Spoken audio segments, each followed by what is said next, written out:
Assalamualaikum warahmatullahi wabarakatuh. Waalaikumsalam. Alhamdulillahirabbil alamin wa bihi nasta'in ala umuri dunya wa din. Assalatu wassalamu ala asyrafil anbiya'i wal mursalin wa ala alihi washabbihi ajmain. Amma ba'du. Pertama-tama yang harus diutamakan, marilah kita menjadikan puja-puji syukur kita kepada Allah Subhanahu wa taala yang telah memberikan kita rahmat serta hidayahnya sehingga kita bisa berkumpul bermuajah dalam keadaan sehat walafiat. Kedua kalinya salawat dan salam marilah kita curahkan kepada junjungan Nabi besar kita yakni habibina wa syafi'ina wa maulana Muhammadin Sallallahu alaihi wasallam. yang telah membawa umat ini dari zaman jahiliyah ke zaman Islam, dari dunia kemudian menuju dunia sampai saat ini. Mungkin kali ini para jamaah sekalian, santriwan ataupun santriwati yang akan menjelaskan tentang sesuatu yang kita ketahui secara bersama mengenai tentang ilmu sosial, yaitu dari toleransi. Lalu toleransi ini saya akan jelaskan secara detail untuk dari segi agama. Maka itu saya akan menjudul yaitu toleransi antar beragama. Toleransi merupakan salah satu bentuk rasa ilmu sosial kita, rasa percaya diri kita terhadap orang sesama manusia. Baik ini bertujuan dalam hubungan kita antara manusia yang disebut dengan hablus minas, yaitu dengan adanya toleransi. Toleransi ini bisa disebut dengan adanya tasamuh dalam segi bahasa Arab. Yang disebut tasamuh yaitu artinya adalah toleransi. Bahkan dia dalam Al-Quran, toleransi ini sangat penting antar satu manusia dan manusia lain. Itu harus berkaitan, harus terhubungkan dengan adanya sosialitas terhadap manusia yang disebut dengan adanya solidaritas. Bagaimana Allah menjelaskan dalam Quran surat Al-Hujurat ayat 13 yang tersebut, Bismillahirrahmanirrahim. Ya ayyuhan nasu inna khalaqnakum min dzakarin wa untha wa ja'alnakum shu'uban wa qabaila lita'arafu inna akramakum indallahi atqakum. Al-ayat. Bahwasanya Allah menjelaskan dalam Quran surat Al-Hujurat ayat 13, yaitu wahai manusia, Inna khalaqnakum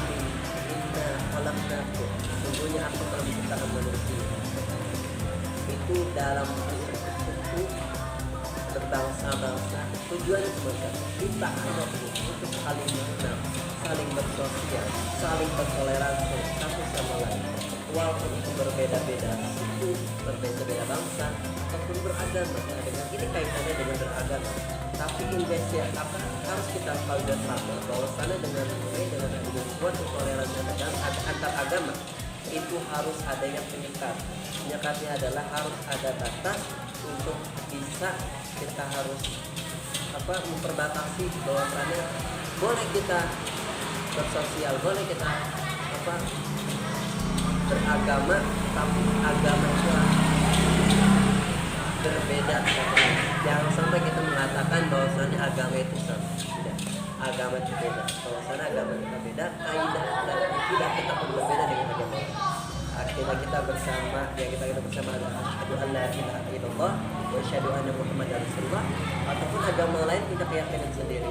Seperti itu kaidahnya ataupun akidah kita berbeda. Bahwasanya agama itu tidak dikatakan sama, tapi berbeda akidah. Tetapi dalam kehidupan kita, hubungan kita sama manusia, sosial kita sama manusia itu harus ada yang disebut dengan adanya toleransi. Maka dari itu, dari pendapat penafsiran yang Hamzah mengatakan bahwasannya dari toleransi itu dikaitkan dengan adanya hubungan sosial.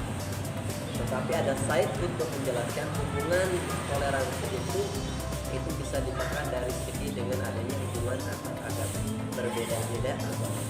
Kita punya keyakinan untuk bisa jadi hal yang bertoleransi, solidaritas antar manusia itu ada. Bagaimana sudah termaksudkan di dalam suatu pedoman kita ataupun ideologi Pancasila. Yang pertama itu yang kedua manusia yang adil adalah intinya persatuan Indonesia rakyat yang didukung oleh hikmat kebijaksanaan dalam permusyawaratan program 5 keadilan sosial bagi seluruh rakyat. Ya mungkin itu aja yang saya akan jelaskan tentang dengan toleransi. Ini saya kesimpulannya adalah toleransi ini merupakan salah satu sikap yang harus kita tumbuhkan dalam umat beragama walaupun berbeda-beda kaidah, akidah ataupun kaidah beda dalam masing-masing kepercayaan.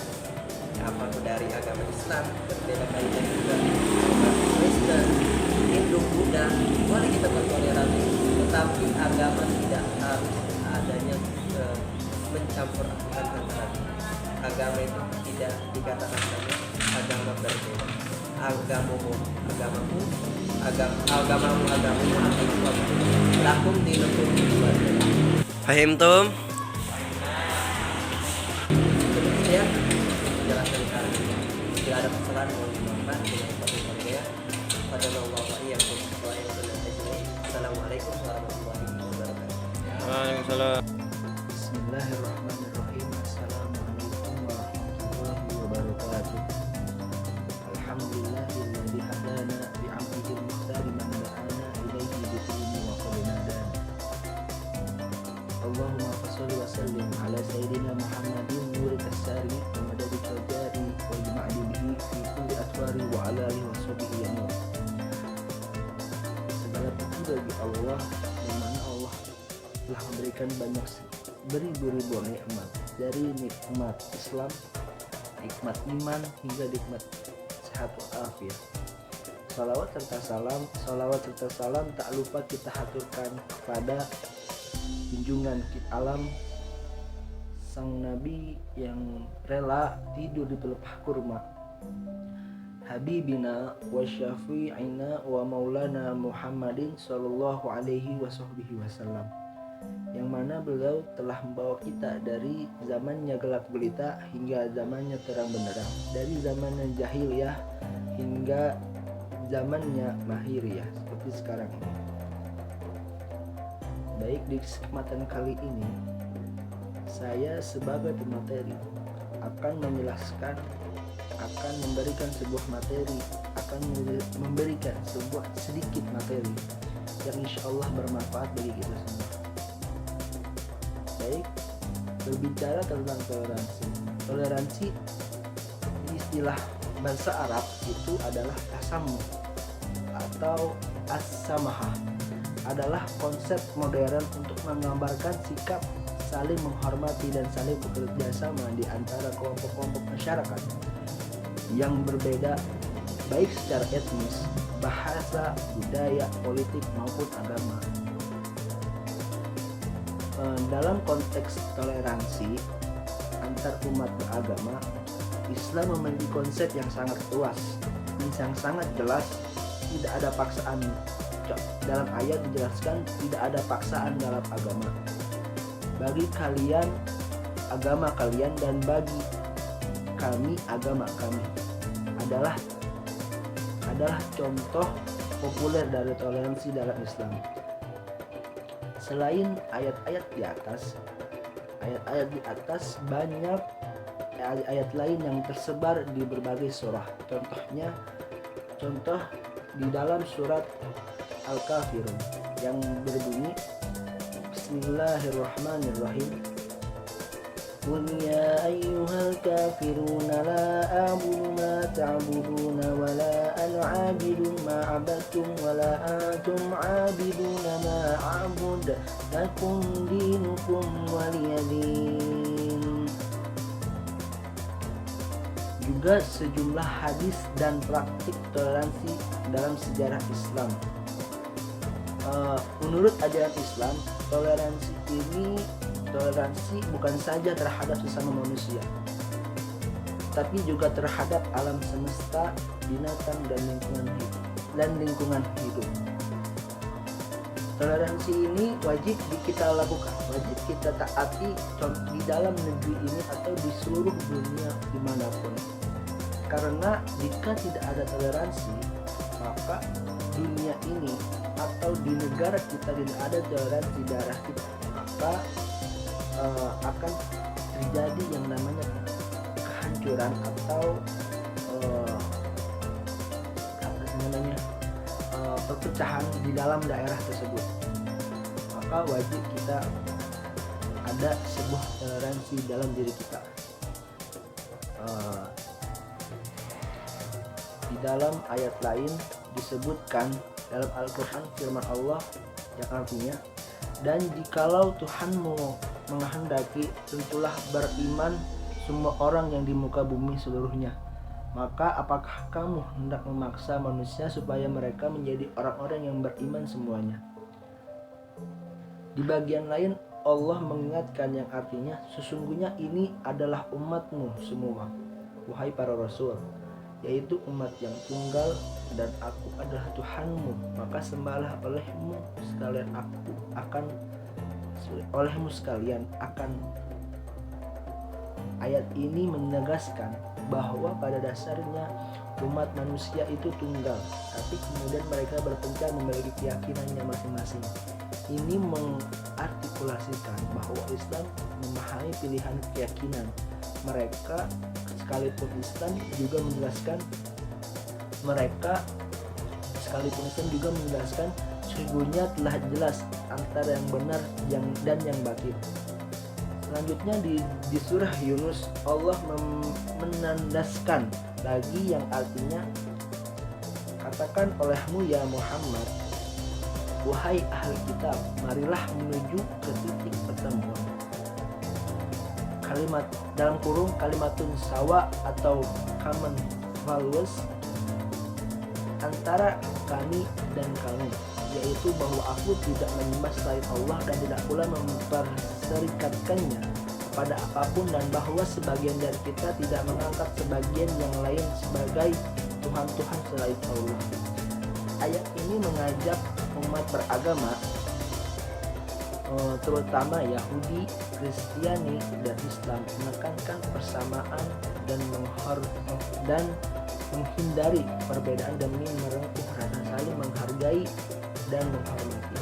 Ayat ini juga mengajak untuk sama-sama memiliki dan menjunjung tinggi tauhid, yaitu sikap tidak menyekutukan Allah dengan selainnya. Jadi ayat ini dengan amat jelas menyebutkan suatu konsep toleransi antar umat beragama yang didasari oleh kepentingan yang sama, yaitu menjauhi konflik, karena konflik ini sangat berbahaya. Contohnya di konflik di negara yang ada di Arab sana. Saling menghargai dalam iman dan keyakinan adalah konsep Islam yang amat komprehensif, karena